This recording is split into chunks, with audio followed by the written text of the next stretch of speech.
Kalau mau minta, bukan kepada makhluk, tapi minta kepada Allah. Makhluk hanya cara buat Allah untuk supaya kita faham. Bismillahirrahmanirrahim. Assalamualaikum warahmatullahi wabarakatuh. Sertifikat segala macam terus batas-batas dengan rumah yang lain. Hilang sih, cuman bukan milik saya, milik tuan rumah.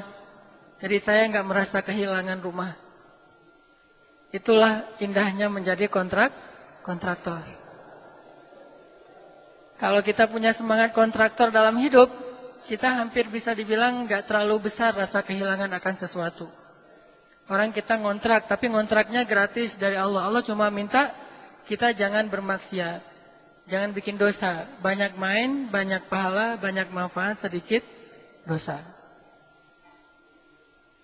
Jadi kontraktor sejati aja. Bahkan saya pernah ngalamin ngontrak di sebuah rumah gubuk di dalam hutan. Kenapa bisa kayak gitu? Karena di rumah yang sebelumnya kita disuruh keluar nggak sanggup bayar kontrakan. Bayar kontrakannya per bulan karena nggak ada duit kalau gede-gede per tahun, jadi per bulan aja. Nggak sanggup bayar, akhirnya harus keluar dan cuma ada satu pilihan, yaitu rumah gubuk yang ada di tengah kebun atau lebih tepatnya kayak mirip lebih ke hutan daripada kebun karena pelosok banget. Dan gubuk itu tidak ada dinding di bawah, cuma ada dinding di atas. Sehingga kalau malam kita lagi tidur tuh sering dimasukin oleh babi. Datang babi masuk ke dalam rumah, ada hewan peliharaan kita tuh bukan kucing anggora, babi. Jadi pernah ngalamin kayak gitu juga. Kemudian juga alhamdulillah karena doa orang tua, saya sekolah dari sejak SD sudah beasiswa, nggak pernah bayar uang sekolah sampai kuliah. Bahkan nikah juga beasiswa kan? Nikah aja beasiswa, nggak ada modal. Terus sampai perabotan di rumah kita itu adalah perabotan hasil doa. Alhamdulillah saya beberapa kali juara musabaqah nasional dapat hadiah. Di antaranya kalau di tingkat provinsi itu dikasih hadiah sepeda, kayak BMS gitu, dikasih sepeda yang lumayan, saya pakai untuk sekolah.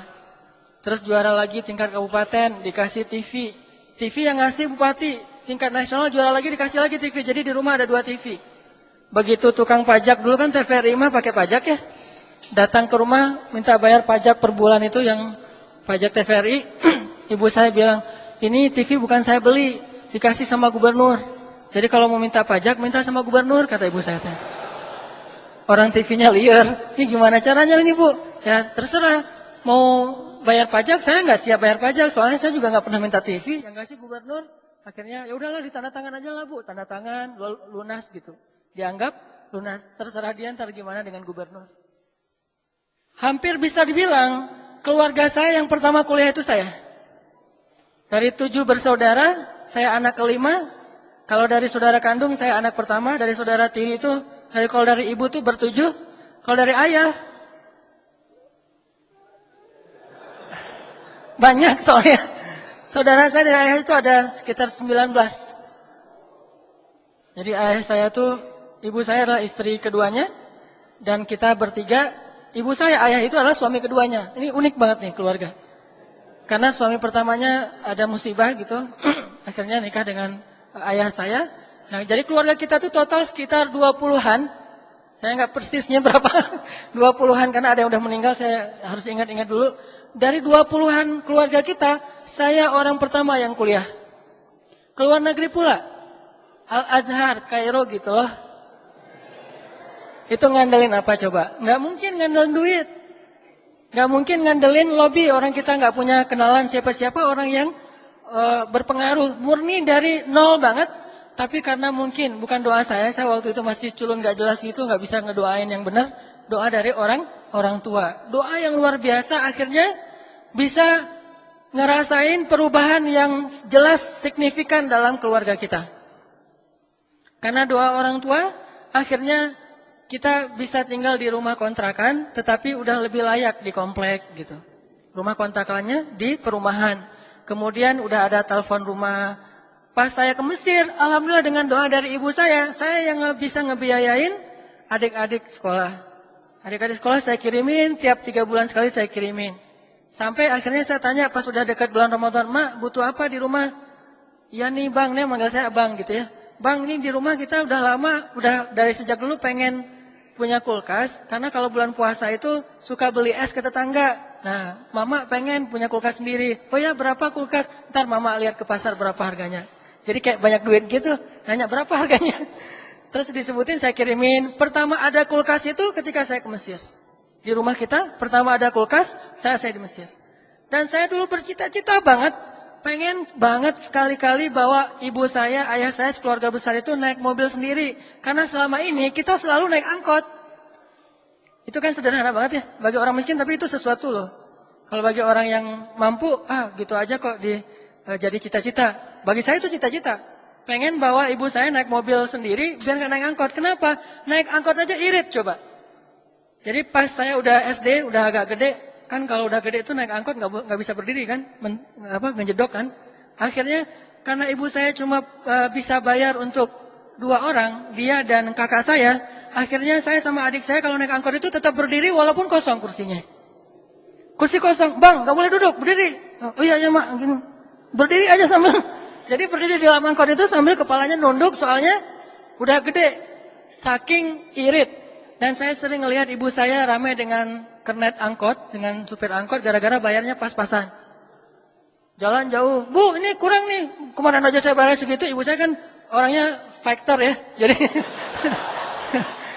wah ramai. Jadi saya sering ngelihat ibu saya fighting.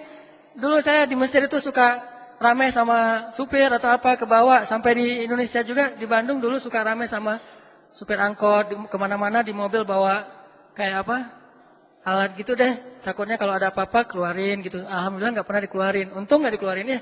Kalau dikeluarin mungkin saya bawa itu, dia bawa pistol atau bawa mungkin lebih dahsyat lagi geng gitu. Untungnya saya nggak kepancing. Artinya saya sering ngelihat ibu saya ramai. Terus kalau kita di acara kayak pasar malam gitu ya. Kan di Aceh mah suka ada kayak karnaval, plus malamnya ada pasar malam. Kalau ke pasar malam, ibu saya ngejatah. "Kamu mau beli es krim atau bakso? Pilih salah satunya." Kalau udah makan bakso, nggak boleh lagi es krim. Kalau es krim berarti nggak ada bakso. Itu lama ngahulengnya loh. Mikir, bakso apa es krim ya? Mikir gitu. Akhirnya udah bakso aja deh. Ya udah bakso gitu. "Mang, bakso gitu." Udah beli bakso, haus, bawa air mama. Kemana-mana bawa air supaya nggak beli es krim lagi. Dan saya pernah ngelihat gimana ayah saya tuh jalan kaki gara-gara uangnya habis di pasar malam. Akhirnya kita naik angkot, ayah saya jalan kaki. Dari kondisi kayak gitu bisa kuliah ke Mesir, kayaknya bukan mimpi aja nggak berani. Keluarga kita nggak berani bermimpi anaknya bisa kuliah aja tuh susah gitu, apalagi keluar negeri. Tapi alhamdulillah dengan doa ada aja jalan. Mungkin skenario Allah dibuat biar lebih ilmiah, karena Allah sebetulnya bisa aja nggak ilmiah, cuma dibuat biar kita paham pakai jalur ilmiah, biar kita ngerti nih. Kalau kita dikasih yang nggak ilmiah kan kadang-kadang kaget terus jadi pingsan sendiri kan, tiba-tiba dapat duit segepok gitu kan pingsan. Allah buat caranya ilmiah biar kita nggak pingsan. Ilmiahnya gimana? Dari kecil dikasih nikmat, bisa juara musabakoh, sering juara musabakoh. Pas udah sampai di Mesir, udah nggak juara lagi. Kenapa? Udah nggak butuh soalnya. Allah kasih lewat jalan yang lain. Dari juara-juara musabakoh saya bisa nabung. Alhamdulillah kita bisa beli tanah. Kemudian pas saya mau ke Mesir, tanahnya jual, susah jualnya karena nggak bisa jual dalam waktu dekat. Sedangkan saya waktu itu belum dapat beasiswa di Al-Azhar. Tapi saya kekeh banget pengen ke Mesir. Saya pernah ceritakan, saya sampai hampir putus asa bilang ke Ustadz saya kayaknya nggak jadi kuliah ke Mesir, di Indonesia aja. Kata Ustadz saya, "Kenapa?" "Soalnya saya nggak cukup duit dan nggak ada beasiswa, sampai di sana juga nggak tahu gimana hidup." Ini ada kata kunci dari Ustadz saya. Ustadz saya bilang, "Hanan, kamu percaya nggak Allah di Indonesia dengan Allah di Mesir itu sama?" Sederhana, tapi itu prinsip. Allah di Indonesia dengan Allah di Mesir sama. Ya percaya dong Ustadz, memang kenapa? Yang kasih makan kamu di Indonesia siapa? Allah. Terus kenapa kamu ragu di Mesir? Bukankah Allahnya sama? Yang beda itu negerinya, bukan Allahnya. Kalau negerinya beda, Allahnya tetap sama. Kenapa kita ragu? Minta aja sama Allah. Makanya di jamaah tabligh itu saya pernah cerita juga, kita dilatih, dulu saya awal-awal belajar dakwah itu jamaah tabligh. Khuruz 3 hari, 40 hari. Kita dilatih mintanya ke Allah, nggak boleh minta kepada makhluk. Jadi kalau kita lagi makan di talam gitu bareng-bareng, dikasih nasi, dikasih lauk gitu, pas lauknya habis, kita nggak boleh bilang, khidmat, saya butuh ikan lagi di sini, nggak boleh. Allah, ikan Allah, dia dengar kasih ikan, masya Allah, Allah datangin ikan gitu. Ternyata kurang kuahnya, Allah kuah ya Allah, yang khidmatnya dengan kuah ya, dikasih kuah, masya Allah, Allah kasih kuah. Belajar, minta ke Allah, walaupun sebetulnya itu hanya latihan. Kata Ustaz saya, Allah di Indonesia dengan Mesir sama, jadi kenapa kamu ragu? Minta aja sama pemilik Indonesia dan Mesir. Itu cuma 2 negara yang berbeda, tapi pemiliknya sama. Sama kayak kita pindah ke Bandung, tetap dengan jaminan dari ayah kita akan ngirimin. Kalau kita tinggal di kampung misalnya, ayah kita nafkahin, tinggal ke Bandung juga ayah kita nafkahin. Terus masalahnya apa? Dan ayah kita kaya lagi, jadi nggak ada masalah buat dia berapapun yang kita butuhkan. Yang masalah kalau ayah kita udah nggak mau nafkahin. Mulai sekarang kalau kamu keluar dari Banda Aceh, kamu bukan anak saya lagi. Itu baru masalah tuh. Tapi kalau, nak, nggak apa-apa kamu ke Mesir, nak, nggak apa-apa kamu ke Jakarta, ke Bandung, terserah kamu. Ayah akan nafkahin seberapapun yang kamu butuhkan. Kan aman tuh. Karena ayahnya sama. Tapi kalau ayahnya udah beda, ayahnya berubah gitu. Kenapa ayahnya beda? Ternyata ada broken home gitu. Ayahnya cerai sama ibu kita, terus ayahnya hilang aja, nggak tahu kemana, nggak mau lagi menafkahi. Nah, ini baru kita bikin galau tuh. Jadi Ustaz saya bilang sederhana, Allahnya sama. Kalau kamu di sini bisa makan, di sana juga bisa makan. Oh gitu Ustaz. Kamu di sini punya keluarga nggak? Punya. Kenapa di Mesir tidak punya keluarga? Bukankah Allahnya sama yang mendatangkan keluarga untukmu? Alam yajidka yatiman fa'awa. Gitu kan ayatnya? Alam yajidka yatiman fa'awa wa wajadaka dhallan fahada wa wajadaka 'ailan fa'aghna. Ya Muhammad, kenapa kamu khawatir? Bukankah dulu kamu itu anak yatim, lalu aku beri kepadamu keluarga? Dulu kamu itu adalah orang yang bingung, tidak tahu kemana arah untuk hidup, aku beri kamu petunjuk. Dulu kamu dalam keadaan tidak punya apa-apa, aku berikan segalanya. Diberikan istri yang solehah dan kaya raya. Alam yajidka yatiman fa'awa, wa wajadaka dhallan fahada, wa wajadaka 'ailan fa'aghna. Lalu kenapa kamu ragu? Itu buat saya mantap. Oh gitu ya, ternyata modalnya bukan duit, tapi Allah. Kalau mau minta bukan kepada makhluk, tapi minta kepada Allah. Makhluk hanya cara buat Allah untuk supaya kita faham. Kalau dikasih nggak lewat makhluk, takutnya kita nggak ngerti, malah jadi suzon. Tiba-tiba dapat duit banyak, kita malah nggak bersyukur kepada Allah karena nggak ngerti dari mana asalnya. Akhirnya Allah buat ilmiah. Saya punya duit cuma 10 juta, dan itu habis untuk biaya travel, untuk biaya tiket. Tapi karena saya punya Allah, ya udah, saya beli tiket ke Medan, naik Malaysia Airlines dari Medan ke Kuala Lumpur Beirut Lebanon, dari Beirut ke Kairo, naik pesawat Malaysia. Biayanya kurang lebih 10 juta. Dan saya nggak bawa uang sama sekali, 0. Tapi saya punya yang maha kaya, berangkat nih. Di Malaysia Airlines dikasih makan, wah nih makan semuanya. Sampai di Kuala Lumpur, di bandara Kuala Lumpur, semalaman kita muter-muter aja nggak makan. Saya sama teman-teman saya sebetulnya punya duit, cuma dia nggak enak kalau makan, saya nggak ikut. Akhirnya dia ikut lapar gara-gara saya. Kita makan yuk. Baru aja tadi makan di pesawat, ntar lagi juga di pesawat dikasih makan. Saya bilang gitu, padahal saya nggak bawa duit. Ya udah deh, kita tunggu aja di pesawat. Akhirnya namanya juga mahasiswa kan irit nih. Begitu naik pesawat antara Kuala Lumpur ke Beirut, wah alhamdulillah nggak tahu kenapa kayak gitu. Saya minta makan berkali-kali ke pramugarinya, itu dikasih terus loh. Harusnya kan ada jadwal makan tuh. Saya, Mbak boleh nambah nggak? Saya nambah di pesawat tuh pertama kayak kelas bisnis gitu. Dia juga mungkin ngeliat wajah saya kasihan gitu karunya, jadi akhirnya udahlah kasih aja deh. Jadi, Mbak boleh nambah nggak? Ini nasinya, oh ya mau rasa apa? Mau yang lauknya apa? Apa daging atau chicken gitu?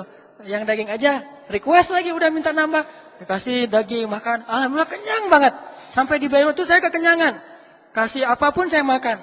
Dari Beirut ke Kairo snack gitu, cemilan. Sampai di Kairo saya udah kenyang banget. Tadi saya makan dengan niat supaya tidak kelaparan nanti di Kairo di hari pertama. Minimal bertahan untuk 1 hari. Ternyata baru keluar bandara, langsung diajak kakak-kakak kelas untuk makan kambing Kairo. Saya nyesel, kenapa semalam saya udah kenyang duluan. Harusnya kalau semalam gak kenyang, saya bisa makan kambing Kairo kan. Ternyata kambing Kairo ada di Bandung. Intinya adalah Allah yang kasih makan, bukan makhluk. Udah, masuk ke Mesir, masuk ke Kairo. Saya malah belum daftar di Al-Azhar, makanya visa saya visa turis, karena belum terdaftar di Al-Azhar. Saya baru besoknya mau daftar. Malam ini saya tinggal di asrama mahasiswa untuk 1 bulan gratis. Kayak gitu emang SOP-nya. Bulan kedua bayar. Saya tinggal di asrama mahasiswa. Saya tanya-tanya ke kakak kelas nih kalau ke kampus naik apa, naik Damri segala macam. Udah. Akhirnya saya mikir Damri beli tiketnya berapa ya? Sosok tanya berapa, padahal nggak ada duit. Akhirnya karena saya nggak bisa naik Damri, saya jalan kaki ke kampus. Nggak punya duit sama sekali dan nggak ada yang tahu kalau saya nggak punya duit. Saya jalan kaki ke kampus, lumayan sekalian treadmill, jalan tuh ke kampus sampai kurang lebih sekitar 3 kilo lah. 3 kilo jalan ke kampus, sampai di kampus saya daftar, ngantri dulu, daftar. Dan alhamdulillahnya dia nggak nanya nilai kamu berapa di sekolah. Kalau nanya nilai mungkin nggak lulus juga. Nilai saya nggak pernah bagus soalnya. Nilainya pas-pasan, yang penting bisa lulus gitu. Saya yang bagus mah bukan nilai, hati insya Allah ya. Pakai doa aja, nggak ngadain nilai gitu. Nilainya mah biasa-biasa aja. Nah akhirnya dia nggak nanya nilai, dia nanyanya kamu bisa ngaji nggak? Bisa. Oh ya udah, coba kamu ngaji. Saya ngaji, pas saya ngaji sebaik mungkin yang saya bisa. Alhamdulillah dia baper nih yang dengerin saya ngaji. Dia nangis tiba-tiba, saya juga heran. Kenapa ini orang nangis? Alhamdulillah ternyata kena di hati dia. Masya Allah kata dia. Jarang ada orang Indonesia yang ngaji buat saya terkesan. Masya Allah kamu masuk aja. Langsung ditanda tangan oleh TU, oleh Pak Juru yang ngetesnya. Bisa masuk ke Al-Azhar. Dan begitu masuk saya langsung dikasih prioritas untuk dapat beasiswa. Padahal cuma ngaji doang. Kayak gitu skenario Allah. Coba kalau saya mau ngetes ini kamu dulu matematika. Aduh Al-Azhar ada matematikanya. Tentu nggak dites matematika dan nggak mungkin juga. Soalnya Al-Azhar bukan Oxford gitu. Akhirnya saya disuruh ngaji, alhamdulillah lulus ngaji, kasih prioritas dapat beasiswa. Bulan kedua langsung cair beasiswanya. Bulan pertama kan masih makan ditanggung Persatuan Mahasiswa Indonesia Kairo. Langsung cair beasiswa dan waktu itu saya biar nggak tahu nih takutnya nggak dapat walaupun udah jadi prioritas takutnya nggak dapat, saya ngetes beasiswa di beberapa tempat. Ada yang di Badan Wakaf, ada yang di Al-Azhar, ada di lembaga apa. Ternyata saya dapat beasiswa 3 tempat. Teman-teman yang datangnya mengandalkan orang tua, nggak dapat beasiswa sama sekali, tetap dikirimin tiap bulan oleh orang tuanya. Saya 3 tempat beasiswanya, makanya saya punya rumah 3. 1 asrama, karena kalau dapat beasiswa wajib masuk asrama. 1 lagi saya tinggal di pelosok Mesir, pengen tahu suasana kondisi masyarakat Mesir. 1 lagi saya tinggal dekat Sungai Nil, di apartemen yang elit. Gak tahu diri ya. Kalau lagi ujian kan saya sering bilang, kalau lagi ujian, saya nggak mau tidur di apartemen. Saya tidurnya di hotel. Makannya di kafe. Sehari makan di kafe 3 kali. Tapi bukan mengandalkan beasiswa. Alhamdulillah setelah 1 tahun di Mesir, saya jadi menguasai daerah itu. Saya bikin bisnis-bisnis, usaha-usaha kecil. Mulai dari manajer keliling, jual dolar gitu ke anak-anak. Lu anak baru ya, beli dolar dari gua. Anak-anak baru, iya ya kak, beli gitu ya. Jadi pakai senioritas bisa jualan dolar gitu. Udah gitu bisa jual bakso. Kalau ada event anak-anak mahasiswa Indonesia Malaysia itu by the way ada 8.000 mahasiswa di Mesir. Dan itu market bisnis yang lumayan. Wah 8.000, Indonesia 3.000. Jadi 11.000 mahasiswa itu market bisnis luar biasa. Saya bikin bakso Manghanan gitu ya. Gak ada mereknya tapi. Yang bikin bukan saya, teman saya. Saya nggak bisa apa-apa, cuma bisa jualan. Teman saya bikin bakso, saya jualin. Dan saya jualnya pakai mood. Kalau orangnya kayaknya nih keren nih, saya kasih banyak. Kalau orangnya kayaknya ngeselin, saya kasih sedikit. Kalau cewek yang beli, banyak tuh ngasihnya. Datang cewek kayaknya, wah nih solehah banget, ini kayaknya nih. Siapa tahu bisa jadi gitu kan. Nanam dulu lah, nanti menuainya 3 tahun lagi. Ternyata dia lupa, ngasih gitu. Kalau dulu bahasanya ustazah di Mesir tuh siapapun dipanggil ustazah walaupun mahasiswa. Kalau di sini brosis gitu kan. Neng gitu, Neng nih baksonya dapat 12. Yang lain standarnya 6 butir bakso, ini mah 12. 2 kali lipat. Dia nggak nanya-nanya, dia bilang ke temannya, oh enak tuh bakso di situ, kayaknya dikasih 12. Datang lagi, loh kok saya 6, kok kamu 12? Rame, saya nyumput aja udah.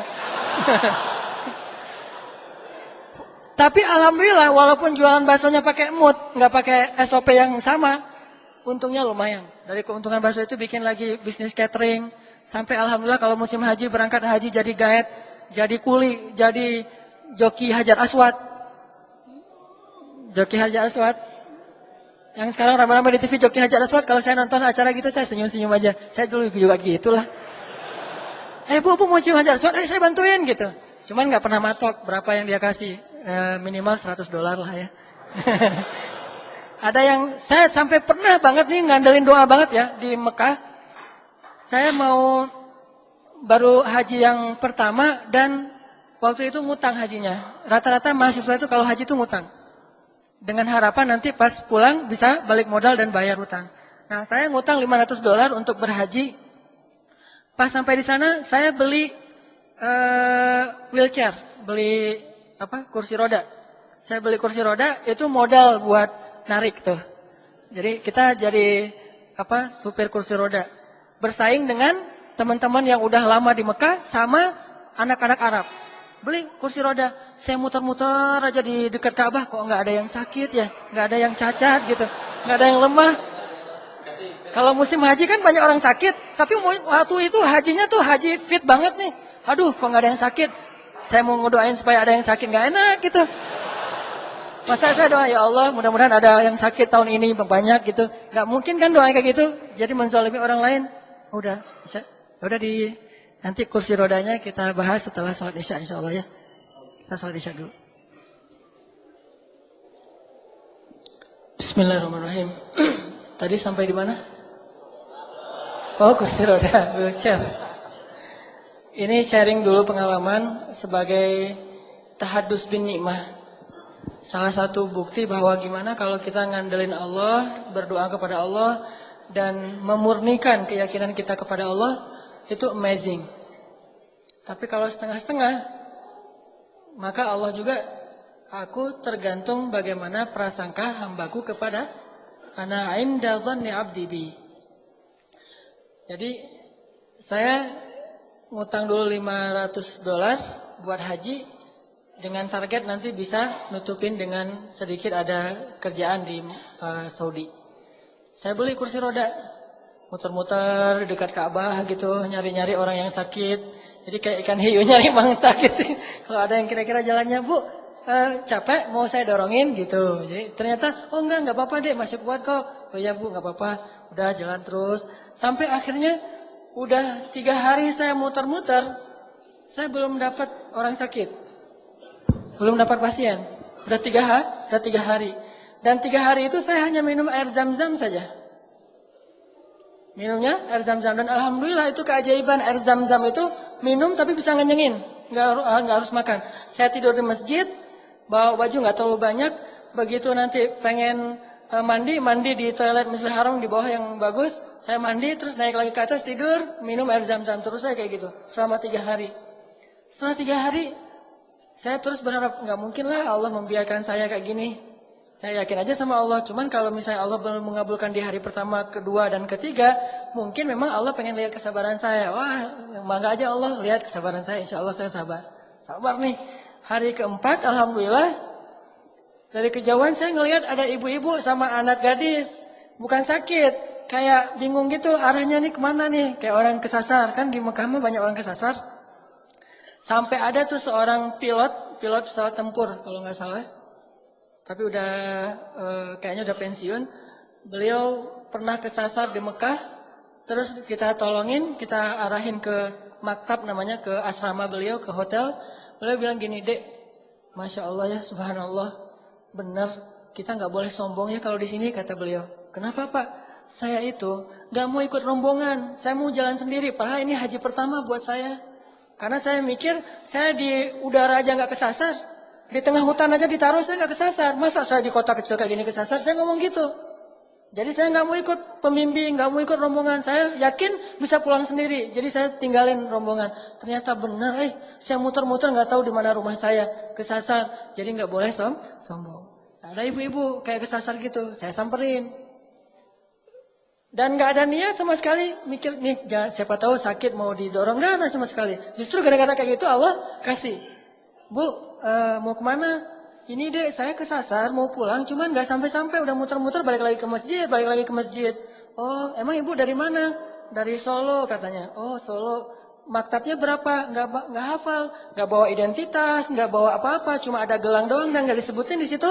Maktab berapa? Nomor hotelnya apa? Jalan apa? Gak tahu. Wah ibu, gimana kalau gitu atuh bu?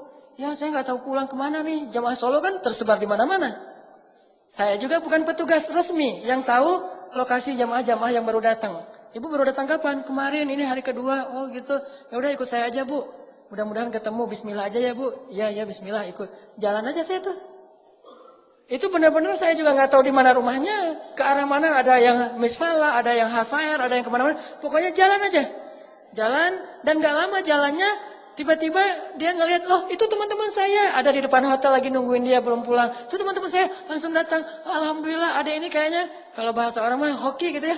Dia pembawa apa berkah. Besok bisa nggak nemenin ibu lagi untuk tawaf biar nggak kesasar? Oh boleh banget bu, siap-siap.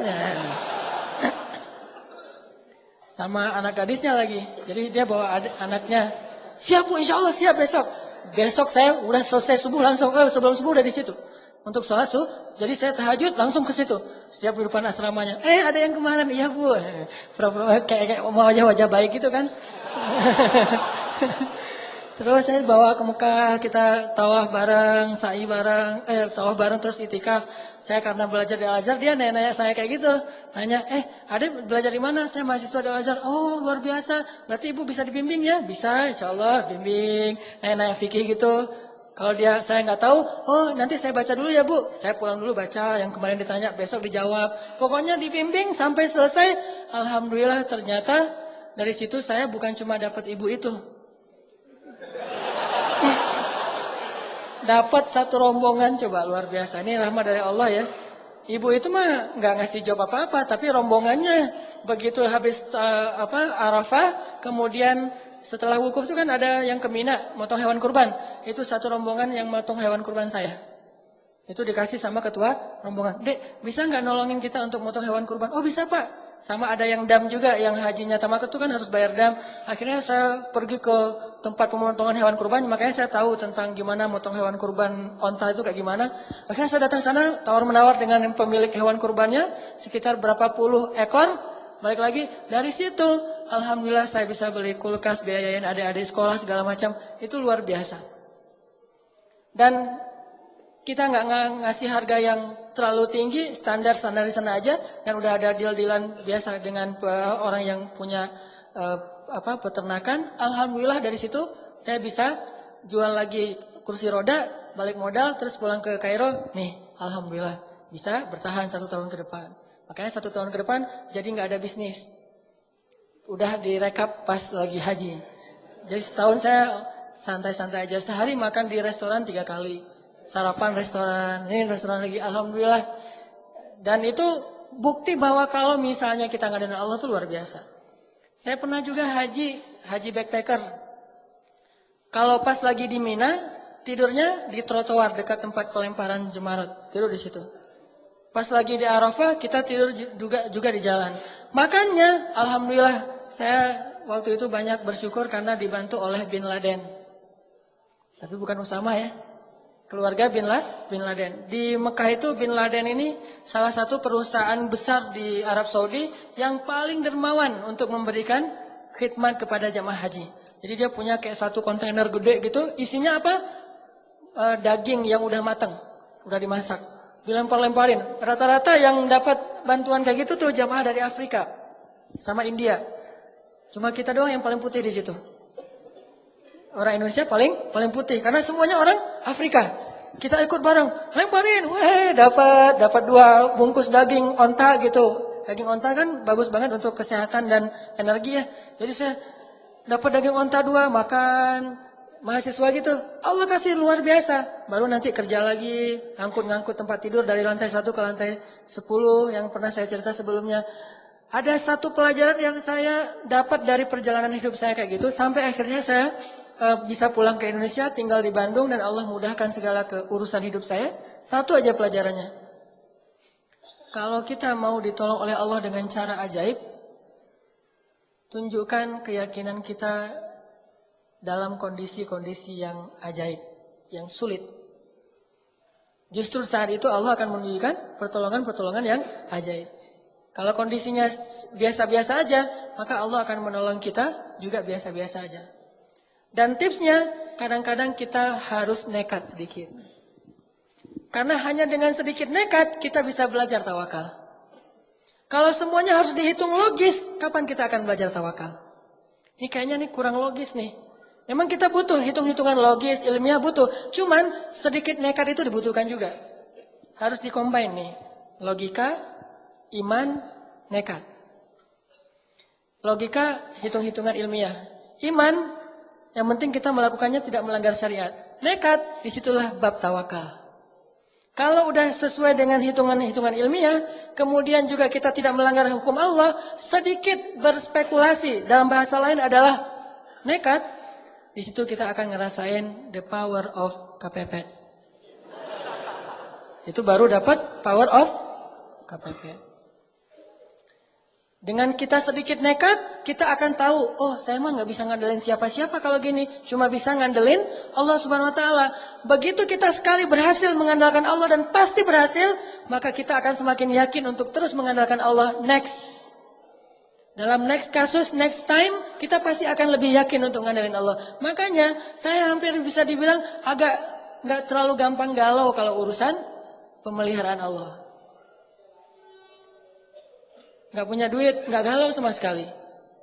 Saya pernah cerita juga, di Kairo kalau lagi gak punya duit, makanya minum air putih sama kurma yang udah berjamur gitu. Kurma yang udah agak-agak, udah lama gitu, udah lebih dari setahun udah berjamur, dan udah keras, ditaruh di air, direndam, kalau udah agak lembut baru dimakan. Tapi kalau lagi ada duit tadi, sehari 3 kali di restoran. Gak punya manajemen, baru ada manajemen pas udah nikah. Cie. Jadi ini yang saya bilang the power of doa. Doa itu luar biasa, bisa benar-benar bisa break the impossible. Sampai saya berada di Bandung ini juga impossible. Dulu bagi saya Bandung itu kota yang nggak mungkin saya akan tinggal di sana. Saya awal-awal datang ke Bandung, belum punya kerjaan sama sekali. Saya berdiri di sebuah tower.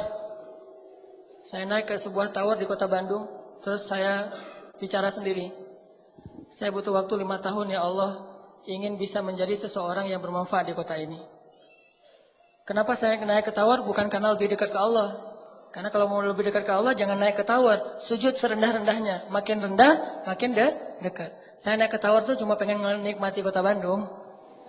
Melihat kota Bandung, wah Masya Allah, saya 5 tahun lagi nih harus menjadi seseorang yang bermanfaat di kota Bandung ini.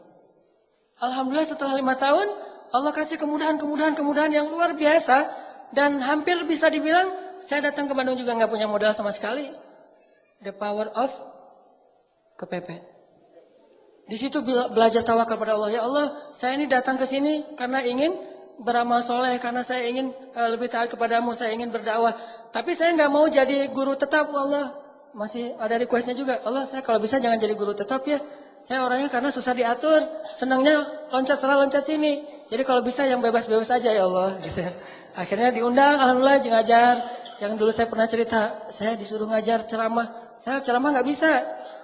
Bisanya cuma teriak-teriak doang. Alhamdulillah bisa ngaji, tapi kalau ceramah nggak bisa. Awal-awal ceramah kebalik. Allah Sallallahu Alaihi Wasallam, Rasulullah Subhanahu Wa Taala. Kebalik. Saking semangatnya gitu, Rasulullah Subhanahu Wa Taala, Allah teh Sallallahu Alaihi Wasallam. Jamaah bingung, ini Ustaz dari Kairo Sallallahu Alaihi Wasallam kebalik. Terus bingung lagi nih gaya siapa kalau mau ceramah? Gaya Agim aja lah. Halo? Betul tidak? Gitu-gitu. Waktu itu kan saya belum Sunda sama sekali, baru datang dari Aceh tiba-tiba ngomong bahasa Sunda kan patah-patah banget tuh. Jadi orang yang dengar juga kasihan ngelihatnya, aduh kasihan ya misalnya, udahlah kan mereka mau dengar bukan karena enak ceramahnya, karena kasihan. Ya udah aja. Oh ternyata nggak nyaman gaya Agim, saya ganti Zainuddin Amjad. Assalamualaikum. Nggak dapat juga, wah nggak nyaman juga. Akhirnya be yourself no matter what they say lah. Akhirnya ceramah yang sebisanya saya aja. Udah mulai nulis-nulis buku. Nulis-nulis buku pertama, saya penulis, saya kulinya, saya direkturnya, saya ngejualnya. Saya nulis buku, judulnya Tadabbur Al-Quran. Terus saya kirim ke Sumatera, ke Kalimantan, ke teman-teman Kairo yang udah pulang. Ngirim pakai bus, terus juga pakai beberapa paket yang ngirim keluar kota. Bawa pakai dus Marlboro gitu kan, buku kan berat tuh kalau pakai dus Marlboro. Saya angkat sendiri di Soekarno-Hatta. Wah, ternyata itu penulis bukunya. Angkat buku. Nih saya mau ngirim ke buku apa nih? Buku tentang Tadabbur Al-Quran. Oh ya, siapa penulisnya? Hanan At-Taki gitu. Oh ya. Padahal saya jualan di book fair. Kan ada book fair di Braga dulu tuh, Islamic book fair.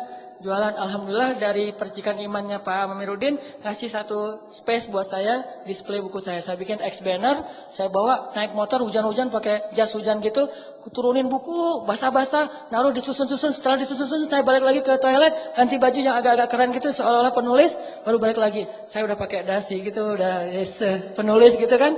Pas orang datang, ini buku siapa? Ini wajahnya mirip. Jadi di cover buku itu wajah saya paling gede tuh. Tulisannya kecil, yang penting wajah saya. Biar orang, kan lagi pencitraan, pengen terkenal, namanya juga pengen terkenal. Jadi wajahnya gede, judulnya kecil. Pas orang lihat, ini buku siapa yang nulis? Mirip. Oh iya, ini penulisnya minta tanda tangan. Tanda tangan. Dari situ mulai banyak acara, udah gitu bikinlah beberapa lembaga. Dari situ saya mencoba, itu awal saya ngerasa feeling guilty kan. Kok saya belajar jauh-jauh cuma untuk ngajar-ngajar gini terus dibayar? Saya harus bikin dakwah yang saya nggak dibayar. Akhirnya setelah 7 tahun kayak gitu, Allah kasih ilham, muncullah pemuda hijrah. Dan saya merasa dengan pemuda hijrah ini hilang sedikit feeling guilty-nya. Karena bisa berdakwah yang tidak ada lagi orientasi-orientasi apapun selain pengen berkhidmat kepada agama Allah Subhanahu Wa Taala. Tapi itu perjalanan semuanya tidak akan terjadi kecuali dengan doa. Kalau ngandalin ilmiah, nggak kayak gitu. Ilmiahnya harusnya saya pulang dari Kairo tuh udah di Banda Aceh aja. Ngapain jauh-jauh ke Bandung. Atau ilmiahnya saya nggak usah ke Kairo. Udah aja sekolah di Banda Aceh atau kuliah di Banda Aceh. Tapi nggak pakai ilmiah doang. Pakai iman. Pakai rububiyah. Pakai keyakinan bahwa Allah yang di Indonesia dengan Allah di Mesir sama. Sedikit nekat kadang dibutuhkan. Jadi kalau kalian mau melihat keajaiban, jangan cuma ngelihat Instagramnya, datang ke rumahnya. Lihat Instagram 1, ngepoin lagi Instagram kedua. Sampai 10 Instagram dikepoin, tapi nggak ngelamar-lamar. Itu nggak ada keajaiban. Mau ngelihat keajaiban? Ini rumahnya di mana? Udah aja di komen. Neng, rumahnya di mana? Saya mau datang. Udah aja kayak gitu. Tunggu aja keajaiban. Keajaiban apa? Di blog sama dia. Gara-gara nggak bisa masuk lagi Instagram. Kenapa saya di blog? Kayak orang aneh kata dia. Tapi kan namanya juga usaha kan. Jangan menyerah. Ulangi lagi komen berikutnya. Sehingga kita terkenal komentator yang paling banyak menghampiri akun-akun yang keren-keren. Komen di situ. Sampai kalau perlu jangan setengah hati. Kecuali akhwat ya. Kalau yang cewek mungkin banyak batasan. Ini yang di atas-atas sebetulnya nunggu keberanian teman-teman di bawah. Jangan. Jadi kalau nggak berani nekat itu berarti agak mentalnya tuh masih kurang. Harus berani nekat. Nekat berani apa? Berani ditolak, berani disuruh pulang, berani dimarahin, berani. Pokoknya datang aja. Ayahnya ini kolonel. Udah datang aja. Pas datang kirain siapa? Ternyata ayahnya ketua geng motor misalnya. Wah nggak apa-apa. Bawa Kiki Briges tuh. Wah, Ki, temenin Ki, kemana? Mau ngelamar. Kalau bawa saya, karena ayahnya ternyata ketua geng motor. Oh ya udah bawa sama Kiki. Ternyata Kiki juga pernah, tapi gagal misalnya gitu. Misalnya, ya Ki, enggak, ininya contoh doang. Artinya, wah usaha aja, jangan setengah hati. Jadi baru disebut nekat itu kalau udah ngelakuin sesuatu, bukan nekat tapi cuma doa doang. Ya Allah, saya berharap bisa nikah tahun ini, tapi nggak nekat-nekat. Coba tunjukin dulu, karena nekat jadi tawakal. nggak kenal, nggak apa-apa. Saking nekatnya, jauh kayaknya levelnya jauh banget nih. Kita orang biasa banget, dia mah bidadari banget. Seorang pengemis melamar bidadari. Wes. Jadi pengemis yang luar biasa nih. Kayak siapa? Julaibi. Pengemis melamar bidadari. Dah saya mah orang biasa, tapi saya punya Allah. Datang aja. Kan kita nggak tahu kalau belum mencoba kan? You don't know if you don't try. Itu pakai aja sebagai bahasa nekat, tapi setelah itu bismillahirrahmanirrahim. Allah ya muqallibal qulub. Wahai yang membolak-balikan hati. Udah segitu aja. Allah udah tahu lah keterusannya apa. Datang, ya Allah, Engkau yang memiliki hati orang-orang yang ada di dalam rumah ini. Ayahnya, ibunya, dia termasuk pembantu. Kadang-kadang pembantu itu bisa membuat orang terbolak-balik hatinya. Ayahnya masih bingung gitu, ibunya masih mikir-mikir, si Nengnya juga masih mikir-mikir. Pembantunya yang wah semangat. Pembantunya bilang, Neng, ibu teh udah sering ketemu anak laki-laki, tapi ini beda Neng. Pembantunya tuh cerewet, tapi cerewet yang positif. Ternyata si pembantunya tadi dibeliin cuangki sama kita. Ikhtiar yang maksimal. Pembantu juga bisa dimanfaatin. Karena saya pernah memanfaatkan pembantu. Dan itu berhasil. Ikhtiarnya yang maksimal. Kita nggak akan tahu kalau kita belum mencoba. Doa terus ikhtiar. Ikhtiarnya tadi bawa cuangki, bawa nasi pecel kasih ke pembantu. Bu, dari mana? Saya dari Surabaya. Oh, saya bawain rawon buat ibu gitu ya. Bawain rawon. Masya Allah, ini anak baik banget. Dia akan bisa mempengaruhi keputusan yang ada di dalam rumah itu. Keputusan paling penting bisa dipengaruhi oleh suara seorang pembantu rumah tangga. Gara-gara sebungkus rawon. Itu ikhtiar dulu. Jangan udah belum apa-apa. Saya mah kayaknya enggak ini. Laksanakan aja dulu. Ikhtiar kerja juga gitu. Harus sedikit nekat. Karena dulu saya pernah bisnis beberapa usaha kecil-kecilan. Bukan bisnis, usaha. Bisnis mah kayak gaya usaha lah. Usaha kecil-kecilan. Bikin kayak cabang-cabang kios pulsa gitu. Itu berawal juga dengan kenekatan. Pokoknya saya mau bikin itu aja. Jual beli mobil second juga dengan kenekatan. Properti kecil-kecilan cuma beli satu, benerin terus jual lagi. Semuanya lewat nekat tapi tawakal sama Allah. Yang penting jangan bikin Allah kecewa. Itu aja. Kalau kita nggak bikin Allah kecewa, kita masih tetap bisa ngandelin Allah. Begitu kita ngecewain Allah, nggak bisa ngandelin apapun. Kalau kita mengandalkan Allah, maka Allah akan menggunakan segalanya untuk kebaikan kita. Kalau kita nggak bisa mengandalkan Allah, maka kita kehilangan segalanya. Sehingga ulama bilang, siapa yang mendapatkan Allah, dia mendapatkan segalanya. Siapa yang kehilangan Allah, dia kehilangan segalanya. Minta sama Allah. Wa idza sa'alaka 'ibadi 'anni fa inni qarib. Allah itu dekat sama hambanya. Ujibu da'watad da'i idza da'an. Aku mengijabah setiap permintaan orang-orang yang meminta kepadaku. Minta sama Allah. Ini semangat motivasi untuk berdoa dan berikhtiar dengan bumbu sedikit nekat. Baru kita akan melihat keajaiban. Banyak sekali dari pengalaman hidup saya itu nekat memang bikin keajaiban. Tapi dengan tawakal. Baru kita mengerti arti tawakal kalau kita udah agak sedikit nekat. Terus tips yang kedua dari pengalaman hidup yang mungkin jadi sharing juga buat teman-teman. Biar doa itu diijabah oleh Allah. Ini penting banget nih. Jangan pernah makan atau minum sesuatu yang Allah haramkan. Itu mutlak. Gimana pun kita teriak-teriak di depan pintu Ka'bah, kalau di dalam darah dan daging kita ini tumbuh atau mengalir makanan dan minuman yang Allah nggak ridhai, suara kita itu mute. Mute. Nggak kedengaran. Di telepon kita telepon Allah, tapi teleponnya di silent. Gak kedengaran. Kenapa gak kedengaran? Soalnya kita pakai opsi silent tadi. Dan opsi silent itu gara-gara kita makan makanan yang haram atau syubhat. Jangan pernah menggadaikan doa-doa teman-teman dengan harta yang haram. Walaupun berlimpah. Jangan pernah menggadaikan. Karena kalau kita sudah sampai membuang kesempatan diijabah doa, kita nggak bisa ngapa-ngapain lagi walaupun kita punya dunia dan seisinya. Nih kalau pilihan ya. Ada pekerjaan tapi syubhat atau haram. Cuman resikonya Allah nggak mengijabah lagi doa kita. Atau kita nggak mengambil pekerjaan itu, cuman nggak dapat keuntungan besar, tapi Allah mengijabah doa-doa kita. Kalau saya sangat yakin nggak perlu istikharah akan memilih, yang penting Allah mengijabah doa saya. Urusan yang lain terserah. Kalau Allah mengijabah doa saya, mau coba, mau apa aja, minta sama Allah pemilik segalanya. Tabarakalladzi biyadihil mulk. Di tangan Allah segala kerajaan. Jadi jangan sampai Allah yang kita hilangkan. Jangan sampai kita kehilangan tali dengan Allah Subhanahu wa taala. Dan salah satu penghilang tali hubungan dengan Allah itu makanan dan minuman yang haram. Makanya Nabi pernah mengisahkan ada seorang laki-laki Yahudi melakukan perjalanan, di tengah jalan dia ngelihat ada orang yang lagi makan babi guling, barbecue, harum gitu. Tapi makanannya babi. Laki-laki Yahudi tadi nyamperin. Terus bilang, boleh nggak saya minta 1 potong ikan itu? Kata laki-laki Yahudi. Boleh nggak saya minta, a'tini hadas samak.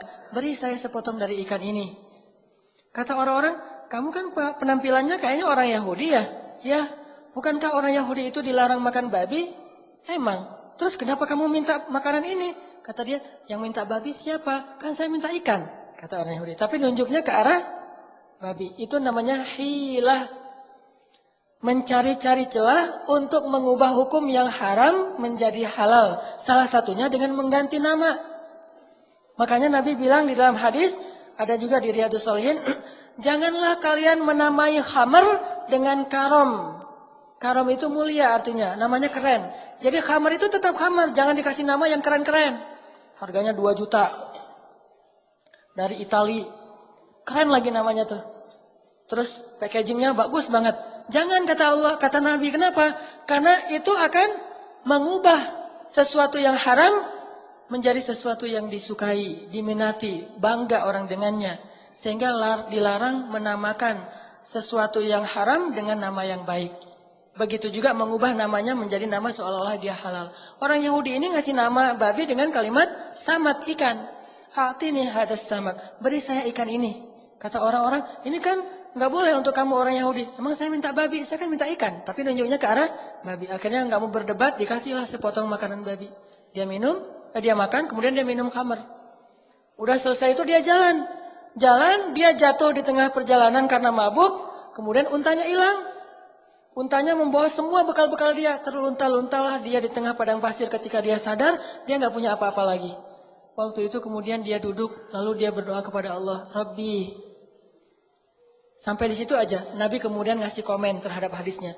Jadi Nabi yang menyampaikan ceritanya, kemudian Nabi komen. Apa komen Nabi? Ma'kaluhu haram, malbasuhu haram, mashrabuhu haram, fa'anna yustajabu lidzalik? Makanannya haram, minumannya haram. Kemudian tempat tinggal pakaiannya haram. Bagaimana Allah akan mengijabah doa dia? Sehingga laki-laki itu mati di tengah padang pasir dalam keadaan terlunta-lunta. Datang lagi seorang sahabat namanya Sa'ad bin Abi Waqqas, datang kepada Rasulullah, "Ya Rasulullah, doakanlah saya supaya Allah mengijabah doa-doa saya. Karena saya berdoa itu Allah belum mengijabah saja. Saya mohon tawassul dari engkau ya Rasul, dengan wasilahmu semoga Allah mengijabah doa saya." Kata Nabi, "Ya Sa'ad, atib mat'amak." Wahai Sa'ad, bersihkanlah makananmu dari yang haram. Lalu Sa'ad kemudian membalikan semua keuntungan-keuntungan ribanya, dan dia tidak mau lagi makan riba sebagai seorang rentenir. Kemudian akhirnya dia berdoa lagi, dan sejak saat itu Sa'ad terkenal sebagai seorang ahli diijabah dalam doa. Karena meninggalkan usaha-usaha yang tidak Allah ridhoi. Jadi kalau mau melihat keajaiban dalam doa, jangan pernah masukkan makanan dan minuman yang haram ke dalam tubuh kita. Mending kita lapar daripada kita memakan sesuatu yang Allah haramkan. Kecuali darurat. Kalau darurat boleh. Kan kaidah fikihnya, ad-darurah tubihul mahzurah.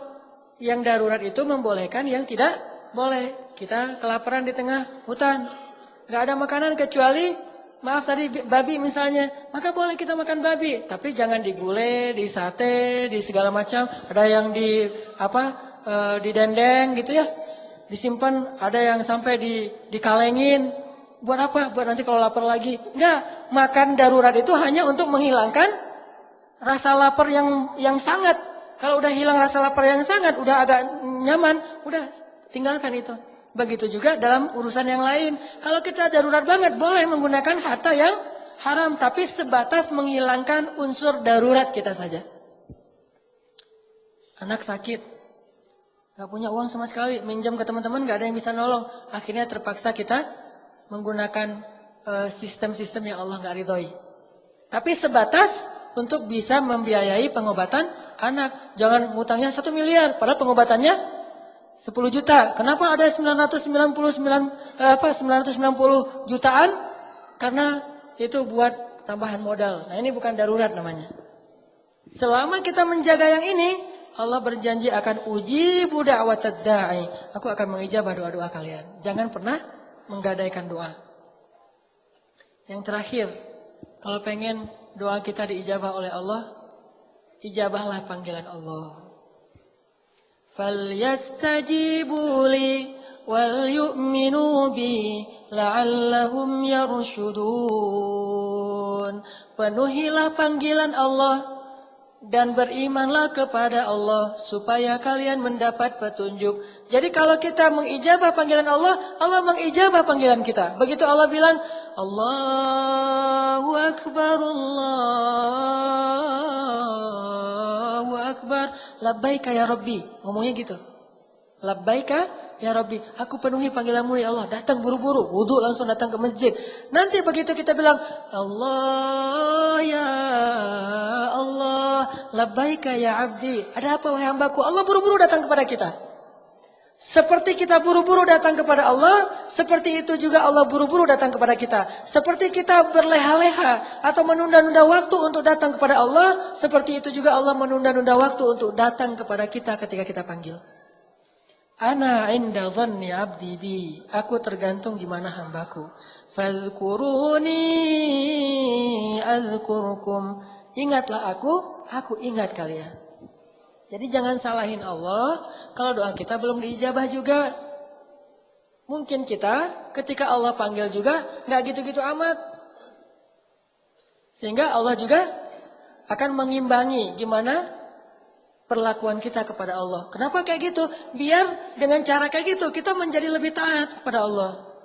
Sebetulnya nggak ngimbangin sih. Allah tetap Rahman dan Rahim, cuman dalam bab itu doang. Di sisi yang lain, Allah tuh ngasih nikmat kepada kita tuh nggak ngelihat kita soleh apa enggak. Terusnya dikasih nikmat kan?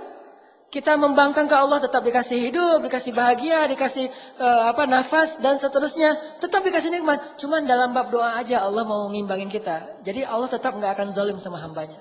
Cuman dalam bab itu Allah nggak mau kecuali melihat kita sungguh-sungguh kepada Allah. Begitu dengar kadang-kadang, apalagi kadang-kadang kita datang ke masjidnya belum azan.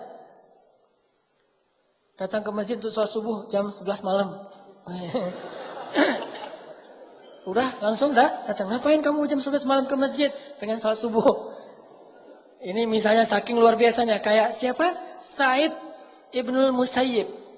30 tahun mendengar azan di dalam masjid. Nggak pernah mendengar azan di luar masjid. Artinya sebelum azan udah masuk masjid. Kalau kita kayak gitu, Allah juga gitu. Kita baru mau mengatakan, udah dikabulkan. Kok bisa gitu ya Allah? Kan kita datang ke masjid sebelum azan. Kayak Nabi tuh baru membatin doang dalam hati, udah Allah kabulkan. Belum juga ngomong. Ya Allah, udah datang langsung. Ada miss call gitu. Wah, ditunggu ya. Nanti kita wawancara kerjaan. Belum juga berdoa. Udah wawancara kerjaan. Belum juga ketemu ceweknya, tapi ceweknya yang nyamperin duluan. Ustadz, boleh nggak saya ta'arufan sama yang ikhwan yang itu? Oh, yang itu yang mana? Yang ini? Yang itu. Bukan ke sini, yang di belakang Ustadz. Oh, yang di belakang saya. Ya udah, nanti saya kenalin, kasih aja CV-nya. Ternyata yang nyamperin duluan, ceweknya ngasih CV duluan. Ini karena kita duluan datang kepada Allah sebelum Allah panggil. Udah sekali, begitu juga yang akhwat. Begitu Allah katakan, wahai hamba-hambaku, atau katakanlah kepada perempuan, tutuplah aurat-aurat mereka. Kalau kita ijabah panggilan Allah, Allah juga akan mengijabah panggilan kita. sedikit nekat supaya belajar tawakal. Kemudian yang kedua, jangan campuri daging dan darah kita dengan makanan yang haram. Yang ketiga, ijabahlah panggilan Allah sehingga Allah mengijabah panggilan kita. Kalau udah bisa kayak gini, insya Allah teman-teman mudah dalam hidup. Mau kerjaan mudah, mau sekolah mudah, mau nikah mudah, mau punya anak mudah. Ya Allah, ya Rabbi, ya Ilahi. Andalkan Allah, jangan andalkan makhluk. Walaupun mustahil sekalipun. Jangan kita membatasi yakin kita kepada Allah hanya dengan kata-kata mungkin dan mustahil. Kalau gitu Allah hanya akan ngasih kepada kita hal-hal yang mungkin. Kalau kita masih yakin kepada Allah terhadap hal yang mustahil, Allah ngasih kepada kita yang impossible. Tergantung gimana kita. Saya yakin kepada Allah akan maha penyembuh kalau sakitnya cuma flu. Minum obat flu atau obat sakit kepala. Allah fa'idha maritu fahuwa yashfin. Kalau saya sakit Allah maha penyembuh. Allah sembuhkan. Tapi begitu sakitnya parah, kita nggak yakin lagi sama Allah. Yakin kepada makhluk. Padahal makhluk mah nggak boleh kita yakini, hanya boleh kita ikhtiar. Ke dokter itu babnya ikhtiar, bukan bab iman. Nggak boleh beriman kepada dokter, beriman kepada obat, tapi ikhtiarnya kepada dokter dan obat sesuai dengan tuntunan Allah. Imannya kepada Allah, karena Allah bisa saja tidak menyembuhkan penyakit kita walaupun kita udah, bahkan dokter aja bisa sakit. Apalagi yakin kepada penggandaan uang. Sampai ada salah satu driver Grab kalau nggak salah, ngomong, Kang, itu ada juga ternyata di Jawa Barat ya, yang bisa menggandakan uang. Sama kayak yang Kanjeng, bisa menggandakan uang katanya. Saya jadi galau, karena kalau bisa kayak gitu saya senang banget. Mending saya nggak usah jadi driver Grab lagi, saya mah ke situ aja. Lumayan saya ada uang 1 juta, siapa tahu bisa jadi 5 juta, kata dia. Saya bilang, Kang, itu dia yang menggandakan uang itu namanya bisnis apa, Kang? Bisnis jasa.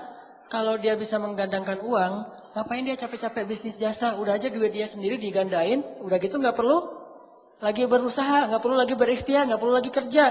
Pakai mahar 5 juta, nanti digandain jadi 10 juta. Ngapain dia capek-capek kerja kalau dia bisa menggandakan uang sendiri? Begitu dia ada uang 1.000, saya gandain Ada uang 10.000, gandain kan gampang kan? Ngapain kerja lagi? Dia kerja karena dia nggak bisa menggandakan uang. Saya bilang, oh gitu Kang. Ini artinya saking kita lemahnya iman kepada Allah, sampai akhirnya kita melakukan hal-hal yang sebetulnya nggak logis sama sekali. Kalau kita yakin Allah bisa menggandakan uang, kayak kita yakin kepada sosok yang bisa menggandakan uang di dunia, harusnya kita datang ke Allah lebih sering. Ya, kenapa ada orang yang sangat terpelajar, educated, sampai dokter, terpengaruh juga dengan isu-isu kayak gini. Dia bawa berapa puluh miliar supaya digandain, akhirnya nggak balik sama sekali, kecuali sedikit. Kenapa kita nggak datang kepada Allah? Allah, saya pengen digandain nih duitnya, saya kasih deh untuk Palestina 1 juta. Kata Allah, perumpamaan orang yang berinfak di jalan Allah seperti menanam benih yang nanti ujung-ujungnya dikasih 700 kali lipat. Kenapa kita nggak yakin sih sama Allah yang menyatakan di dalam Al-Quran dengan benar sekali, Shadaqallahul Azim. Kenapa kita yakin kepada makhluk yang lagi-lagi terbukti bahwa itu bohong, tapi masih aja yakin. Udah di TV lagi rame-ramenya bahwa itu bohong. Kita ada juga di Jawa Barat tuh, saya pengen datang sana. Udah jelas di TV itu bohong, tapi ini mau didatengin gitu. Kenapa Allah yang maha benar kita nggak datengin? Ini kan agak-agak unik. Berarti kita belum benar-benar beriman kepada Allah. Walaupun kita selalu bilang, Shadaqallahul Azim. Kita bilang gitu. Apa artinya? Maha benar Allah. Tuh kan? Berarti kita nggak paham maknanya. Maha benar Allah dengan segala firman-Nya. Shadaqallah, maha benar Allah Al-Azim, yang maha agung. Maha benar Allah yang maha agung. Tapi berhubung Sari Tilawah sudah kayak gitu dari sejak dulu, maha benar Allah dengan segala firman-Nya. Udah ya kita ikutin aja. Semuanya pada amin, udah aja gitu. Saking gak memaknai lagi, ini apa sih maksud dari kalimat? Bahkan kita meyakini bahwa Shadaqallahul Azim itu bagian dari membaca Al-Quran. Seolah-olah kalau kita gak baca Shadaqallah setelah baca Al-Quran itu dosa. Kok kamu tutup Al-Quran gak Shadaqallah? Gitu kan? Shadaqallah dulu dong. Shadaqallah itu bukan bacaan Al-Quran. Shadaqallah itu kalimat iman. Kalimat tasdik. Bahwa kita membenarkan apa yang kita baca. Jadi inti dari Shadaqallah itu benar banget nih. Jadi anak kekinian mungkin bilangnya selain sadaqallah, dzalikal kitabul la raiba fi. Wah, benar banget. Itu sama dengan sadaqallahul azim, cuma lebih utama kita pakai bahasa Al-Qur'an sadaqallahul azim. Tapi artinya benar banget nih. Allah bilang, ya ayyuhalladzina amanu la ta'kulur riba. Wah, benar banget. Ya ayyuhalladzina amanu hal adullukum ala tijarah. Benar banget. Itu artinya sadaqallahul azim. Banyak orang baca sadaqallahul azim tapi nggak percaya sama ayatnya. Ayatnya mengatakan perumpamaan orang-orang yang berinfak di jalan Allah itu seperti orang yang menanam benih yang kemudian tumbuh menjadi 700 kali lipat. Sadaqallahul azim. Lewat kenceleng, disenyumin. Nggak dikasih, nggak dicelupin tuh koin. Kenapa disenyumin? Senyum kan sedekah. Jadi sedekah dia adalah senyum. Ini gara-gara nggak sadaqallahul azim dari hati, cuma dengan lisan. Jadi kita harusnya bilang sadaqallah itu bukan cuma di akhir bacaan, setiap ayat juga boleh bilang sadaqallahul azim dan nggak harus berirama, nggak waladdallin sadaqallah, nggak harus gitu. Kalau orang Arab baca sadaqallahul azim mah ulaika ala hudam min rabbihim wa ulaika humul muflihun. Sadaqallahul azim. Gitu. Itu kalimat pembenaran dari kita. Ini benar banget, ini benar banget. Akhirnya kita percaya. Apa yang Allah bilang benar banget, nggak ada yang salah. Rasulullah bilang, wa sadaqar rasul. Rasulullah benar. Sadaqallahu wa rasuluh. Benarlah Allah dan Rasulnya. Hadza ma wa'adana Allah. Ini yang dijanjikan Allah dan sadaqallahu wa rasuluh. Tapi kalau sadaqallah cuma ritual, begitu kita ikut musabaqah lupa sadaqallah nggak jadi juara. Soalnya lupa sadaqallah. Itu pengalaman di musabaqah. Sampai lebih parah lagi kalau kita di musabaqah saking nggak paham, kita pakai irama ngaji itu pakai irama musik orang Mesir. Namanya Ummu Kulsum. Itu kalau di Indonesia mirip seperti penyanyi pop Indonesia yang lagi ngehit. Misalnya sebutlah Agnes Monica. Agnes apa sih namanya? Agnes ya, Agnes Monica. Maaf ya, saya mah nggak pernah ngepoin yang gitu-gitu. Si Agnes Monica kan lagi ngehit tuh untuk cewek-cewek. Nah, Agnes Monica untuk Mesir namanya Ummu Kulsum, Umi Kalsum. Saya ngaji nih di Indonesia. Gitu ya. Oh kok bagus ngajinya Hanan. Ya ini pakai iramanya Umi Kalsum. Karena saya nggak tahu kalau Umi Kalsum itu iramanya lagu-lagu pop biasa. Ya Habibi, saya nyanyiin di dalam masjid. Artinya wahai kekasihku. Tapi nyanyinya di dalam masjid. Ifrah ya albi, berbahagialah wahai kekasihku. Sampai ada lagu, kenapa engkau tidak menjawab panggilanku? Aku nggak punya pulsa, gitu kan ya dulu ya iklannya mah. Itu saya nyanyikan ketika musabaqah di dalam masjid, seolah-olah itu irama. Jadi kalau Ifrah ya albi, ya ayyuhalladzi, wah cocok nih. Ya habibi wa'alamu. Cocok nih kayaknya dibawa dari irama musik ke irama Al-Quran. Saya yakin banget dulu waktu musabaqah di Indonesia. Begitu saya ke Mesir, yang pertama saya cari adalah kaset Ummu Kulsum. Ini saya harus cari kaset originalnya. Dulu kan kaset. Teman-teman gak tahu kaset ya? Maaf ya, beda generasi. Anak sekarang gak tahu kaset. Kaset itu sejenis CD tapi yang masih ada pitanya gitu. Gak ada zaman sekarang. Maaf, baru lahir. Dan saya udah tua. Saya cari kaset originalnya Ummu Kulsum. Cari itu di toko buku Islam. Tafsir, hadis. Cari kaset Ummu Kulsum. Saya tanya ke si yang penjualnya, Mang, ada kaset Ummu Kulsum gak Mang? Mang manggilnya. Terus orang Mesir, kaset siapa? Ummu Kulsum. Maksud kamu Ummu Kulsum anaknya Nabi? Enggak, kaset yang ya Habibi gitu-gitu saya nyanyi. Dia heran. Orang Mesir heran ya. Saya kan orangnya agak-agak polos gak jelas gitu kan. Terus dia heran, ngapain kamu cari kaset itu di sini? Ini kan toko buku Islam. Nah itu kan muslimah, emang muslimah. Terus kamu ngapain mau dengar lagu-lagu itu? Pengen belajar Al-Quran. Makin heran dia, belajar Al-Quran dengerin itu. Apa hubungannya ya? Dia jadi asa-asa nyambung gitu kan.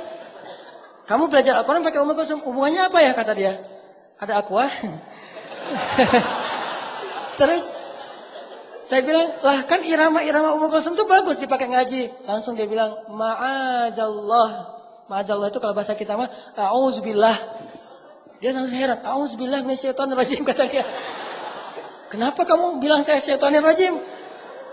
Ya akhi kata dia, Ummu Kulsum itu lagunya lagu umum. Irama musik-musiknya, irama musik-musik yang cuma cinta-cintaan. Ini bukan urusan fikih ya, tetapi itu bukan bacaan Al-Quran. Jadi kamu jangan belajar dari musik itu. Kalau musik mah musik aja. Tapi jangan dipakai musik untuk baca Al-Quran. Oh gitu ya, saya baru ngerti. Astagfirullahaladzim, a'udzubillahi minasyaitonirrajim dong kalau gitu.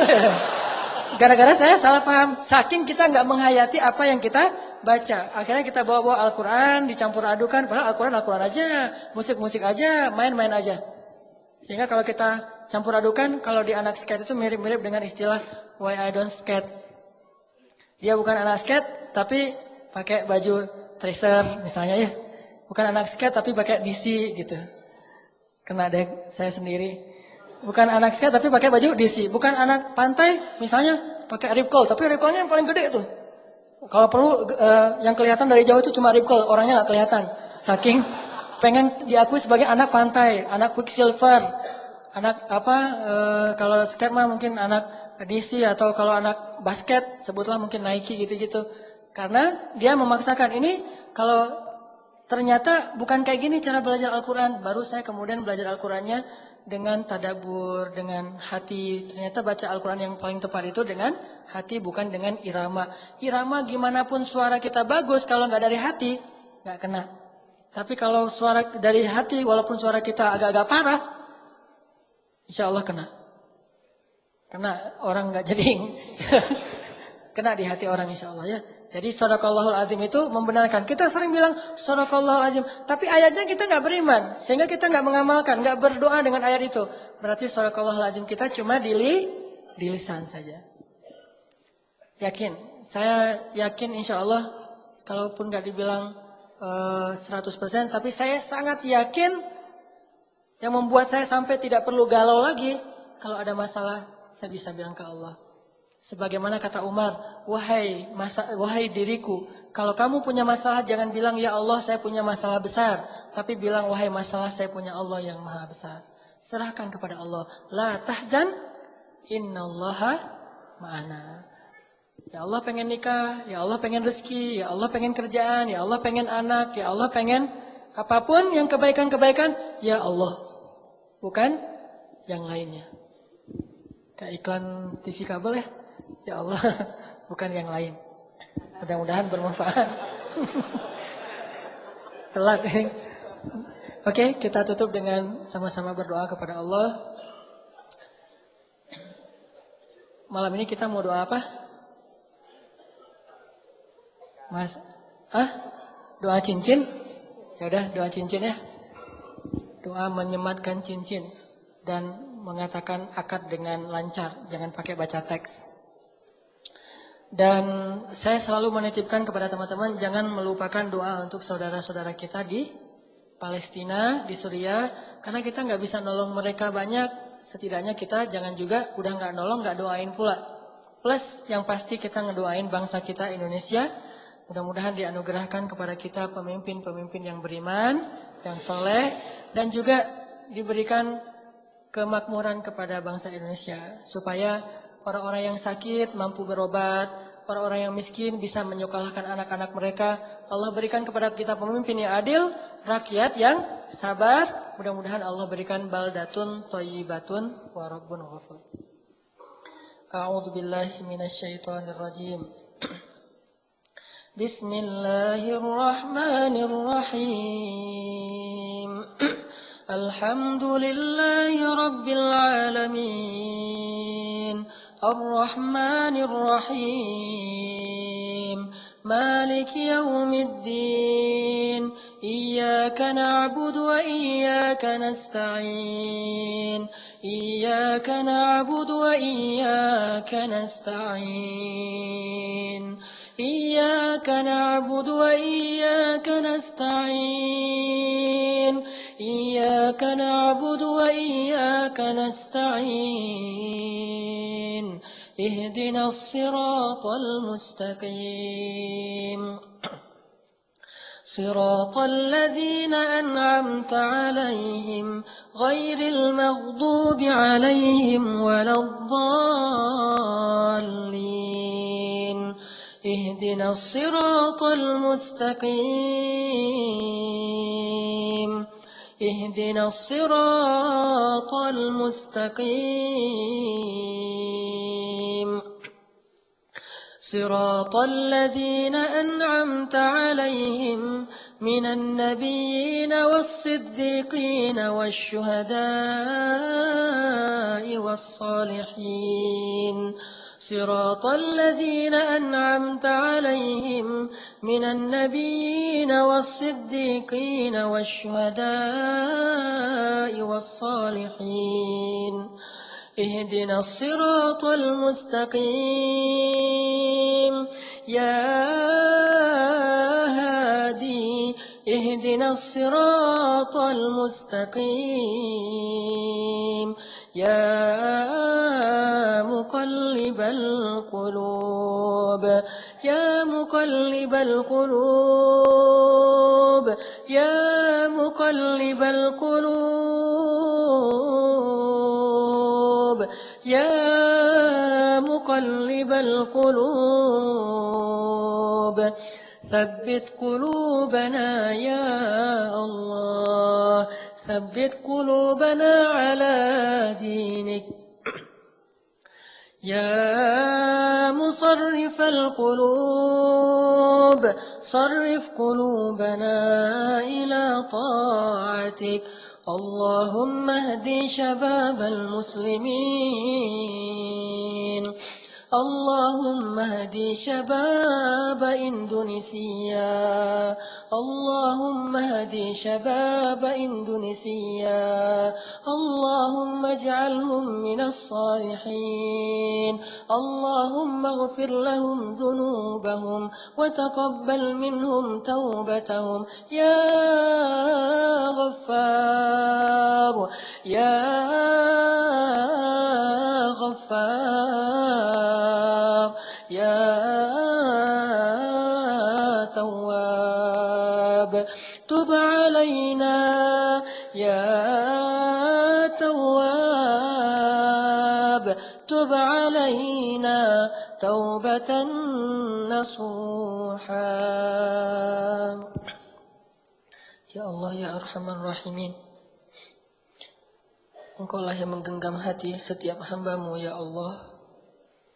Kami serahkan hati kami untuk berada di dalam genggaman dan kasih sayang-Mu ya Allah. Jangan biarkan hati kami digenggam oleh hawa nafsu dan syaitan ya Allah. Genggam eratlah hati kami ya Allah. Dan jagalah ia sampai akhir hayat kami ya Allah. Tanpa Engkau, hati kami akan terbolak-balik antara kebatilan dan kemungkaran ya Allah. Kami takut. Mungkin hari ini kami sering ke masjid, senang kepada taklim, bergaul dengan orang-orang yang soleh, orang-orang yang baik.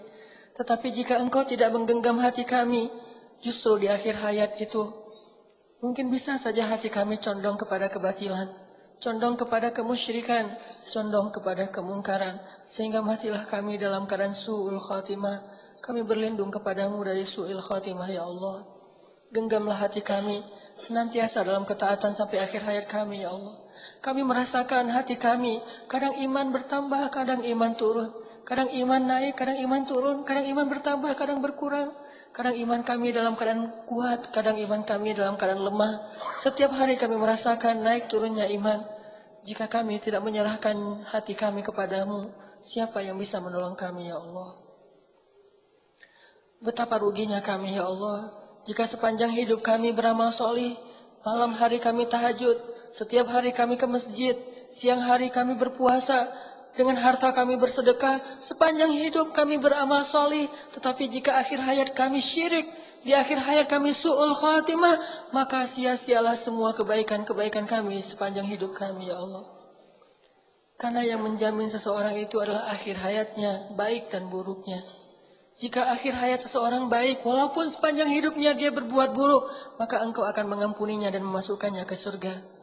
Jika akhir hayatnya buruk, walaupun sepanjang hidupnya beramal solih, maka gugurlah segala amal-amalannya dan menjadi penghuni neraka. Kami berlindung kepadamu dari su'ul khatimah ya Allah. Sebagaimana Engkau memberi hidayah kepada kami sepanjang hidup kami, terutama sejak kami hijrah, maka berilah juga hidayah kepada kami di akhir hayat kami ya Allah. Jadikanlah sebaik-baik hari kami adalah hari ketika bertemu denganmu ya Allah. Dan jadikanlah sebaik-baik amal kami adalah amalan yang terakhir ya Allah. Ya Arhamar Rahimin, berilah petunjukmu kepada pemuda-pemuda Indonesia. Berilah petunjukmu kepada pemuda-pemuda Indonesia. Berilah petunjukmu kepada pemuda-pemuda Bandung. Jadikanlah anak-anak muda Indonesia, terutama anak-anak muda Bandung sebagai ashabul kahfi. Anak-anak muda yang yakin kepadamu ya Allah. Anak-anak muda yang berserah diri kepadamu ya Allah. Halalkan hubungan mereka ya Allah. Pertemukan mereka dengan bidadari-bidadari mereka ya Allah. Pertemukan pemudi-pemudi kami dengan imam-imam mereka yang solih ya Allah. Sehingga hidup mereka penuh dengan keberkahan darimu ya Allah. Ya Arhamar Rahimin, menangkanlah Islam di atas pundak anak-anak muda yang beriman ya Allah. Wariskanlah bumi ini kepada hamba-hambamu yang beriman. Janganlah Engkau timpakan musibah kepada kami, di mana bumi terwariskan kepada orang-orang yang kufur kepadamu ya Allah. Ya Arhamar Rahimin, anugerahkanlah di antara anak-anak muda yang pada malam ini ikut taklim dimanapun mereka berada. Anak-anak muda yang rajin ke masjid, anugerahkanlah, jadikanlah mereka sebagai pemimpin-pemimpin Indonesia di masa yang akan datang ya Allah. Jadikanlah mereka sebagai pengayom-pengayom umat di masa yang akan datang ya Allah. Jadikanlah mereka sebagai pembela-pembela kaum muslimin di masa yang akan datang ya Allah. Jauhkanlah mereka dari sifat munafik yang justru menyerang dan menghujat kaum muslimin dan agamanya. Ya Arhamar Rahimin, tutuplah aurat perempuan-perempuan muslimin. Jagalah mereka dengan rasa malu dan jagalah kehormatan mereka dengan agamamu. Ya Arhamar Rahimin, beri kepada kami pasangan dan keturunan yang menyejukkan hati kami. Beri kepada kami pasangan dan keturunan yang membuat kami bahagia di dunia dan di akhirat. Ya Arhamar Rahimin, sampaikan salam kami kepada Rasulullah. Tidaklah kami duduk di dalam masjid seperti ini, kecuali karena kami tahu itu semuanya dari ajaran Rasulullah SAW. Setiap orang yang beriman di muka bumi ini berhutang kebaikan yang sangat besar kepada Rasulullah SAW. Tidaklah iman kami ketahui, tidaklah kami mengenal Islam kecuali itu hasil jerih payah dan perjuangan Rasulullah. Kami berhijrah karena kami membaca tentang kisah Rasulullah. Kami masuk Islam, kami menjadi seorang muslim karena ajaran Rasulullah. Rasulullah yang paling banyak berjasa bagi kami melebihi jasa seorang ayah dan ibu. Titipkan salam rindu kami kepada Rasulullah ya Allah. Sekarang beliau ada di sisimu. Titipkan salam kami kepada beliau. Katakanlah kepada beliau bahwa kami rindu Rasulullah. Seandainya hari ini Rasulullah ada di tengah-tengah kami, mungkin nasib kaum muslimin tidak akan dicela, dihina, ataupun ditindas seperti hari ini ya Allah. Tapi ini ujian untuk kami sekaligus untuk mempersatukan barisan kaum muslimin. Titip salam kami kepada Rasulullah. Mungkin banyak dari kami yang belum sempat untuk berziarah ke makam beliau. Setidaknya kami selalu datang ke rumah yang beliau cintai, yaitu rumahmu ya Allah. Titip salam kami kepada beliau. Sampaikan kepada beliau, kami berharap suatu saat nanti di padang mahsyar, beliau mau memberi kami syafaat dengan seizinmu ya Allah. Ya Arhamar Rahimin, titip salam kami kepada Abu Bakar As-Siddiq, kepada Umar bin Khattab, kepada Ali bin Abi Thalib, kepada Bunda Khadijah, kepada Ibunda Aisyah. Sungguh kami mencintai mereka semuanya karenamu ya Allah. Dan ajarkanlah kami agar bisa menjadi pejuang-pejuang hebat seperti mereka kelak ya Allah. Ya Arhamar Rahimin, maafkanlah kami yang belum bisa menolong saudara kami di Palestina dan di Suriah ya Allah. Kami sadar kalau kami masih zalim. Siang malam kami tertawa, nikmat hidup bersama keluarga kami. Seolah-olah kami tidak ingat ada saudara kami yang setiap hari menangis di kem-kem pengungsian di Suriah dan Palestina ya Allah. Ada saudara kami yang terusir dari kampung halamannya di Myanmar ya Allah. Tapi kami tidak bisa berbuat banyak. Maafkanlah kekurangan kami ya Allah. Kami belum bisa membantu mereka kecuali hanya dengan mengisikan sedikit dari harta kami untuk kami kirimkan untuk mereka. Tapi itu sama sekali belum bisa menyelesaikan masalah mereka. Maafkanlah kami ya Allah. Kami hanya bisa mendoakan mereka. Tolonglah kaum muslimin ya Allah. Engkaulah maha penolong. Tolonglah kaum muslimin di Palestina. Tolonglah kaum muslimin di Suriah. Jangan lagi ada perang dan penjajahan terhadap saudara kami ya Allah. Kami sering menikmati hidup kami bersama teman-teman kami. Di antara kami ada yang senang main skate, ada yang senang musik, ada yang senang main BMX, ada yang senang bola. Kami bisa menikmati hidup kami setiap sore dengan ceria. Kami berkeringat, kami sehat, kami tertawa bersama teman-teman kami. Tetapi banyak saudara kami di Palestina dan di Suriah, mereka tidak bisa hidup senikmat kehidupan kami. Seandainya mereka melihat bagaimana kami tertawa bersama teman-teman kami, sedangkan mereka menitikan air mata, apa yang akan mereka katakan tentang kami di hadapan-Mu kelak ya Allah? Kami yakin banyak anak-anak muda di Palestina yang juga ingin menikmati masa mudanya dengan olahraga, dengan hal-hal yang positif seperti yang kami lakukan bersama teman-teman kami. Tapi Engkau memberikan mereka kehidupan yang mungkin lebih spesial daripada kehidupan kami. Maka tolonglah mereka ya Allah. Jangan lagi ada setetes darah pun dari darah kaum muslimin yang tumpah dan ditumpahkan oleh orang-orang yang zalim ya Allah. Ya Arhamar Rahimin. Tolonglah dakwah kami ya Allah. Makmurkan masjid-masjid di seluruh Indonesia, terutama di Bandung dengan anak-anak muda ya Allah. Jadikanlah kami semua yang hadir di masjid ini malam ini ya Allah sebagai dai, pembawa bendera agamamu yang akan berdakwah di lingkungan kami masing-masing ya Allah, yang akan meramaikan masjid kami masing-masing ya Allah, sehingga bukan hanya masjid TSB yang penuh dengan anak muda, tetapi semua masjid di Indonesia penuh dengan anak-anak muda yang cinta kepadamu ya Allah. Itulah cita-cita kami ya Allah, itulah harapan kami, itulah visi kami ya Allah. Maka tolonglah dakwah kami. Mudah-mudahan kelak kami bisa mendengar seorang presiden Indonesia yang hafal Al-Quran menjadi imam dalam sholat kami, membacakan ayat-ayat yang jarang kami baca karena bukan ayat-ayat yang ada di juz 30 tetapi ayat yang ada di seluruh Al-Quran. Kami rindu diimami oleh seorang presiden yang hafiz Al-Quran, yang membaca Al-Quran dengan khusyuk, yang membuat rakyatnya menangis ketika sholat di belakangnya. Ya Allah, mudah-mudahan kami bisa menikmati hari itu ya Allah. Hari ketika wakil presiden kami mengumandangkan azan, memanggil rakyatnya untuk beribadah kepadamu ya Allah. Lalu presiden kami mengimami sholatnya seperti Abu Bakar, Umar, Utsman dan Ali. Rabbana atina fid dunya hasanah wa fil akhirati hasanah wa qina adzabannar. Subhanakallahumma wa bihamdika asyhadu an la ilaha illa anta astaghfiruka